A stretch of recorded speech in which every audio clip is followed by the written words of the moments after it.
俄羅斯嘅評估3個鐘頭收復呢個咩啦，攻入去基輔啦，係嘛？佢哋覺得3個鐘頭都係基入攻入去㗎啦，結果唔係，打2日我哋都知道唔得啦，唔係嗰回事，係嘛？你連嗰啲叫做咩啊？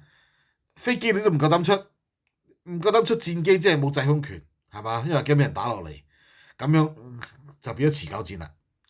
嗱，頂到而家你諗下啦，烏克蘭可以頂到而家，你俄羅斯嘅力量有幾多啊？你套翻落中共嗰度，台灣隔咗個海啊，大佬爭好遠嘅打起上嚟，所以冇得打嘅。我覺得一定而家嗱喺呢個 moment 一定冇得打。喺佢哋張又俠未出事之時咧，我都唔敢講。但係當張又俠出咗事之後咧，全個軍隊裏面嗰啲士氣冇晒，因為任何人都知道佢哋係隨時可以俾人拉嘅，邊個都好都可以拉得，連張又都拉得啦，你有咩唔拉得咧？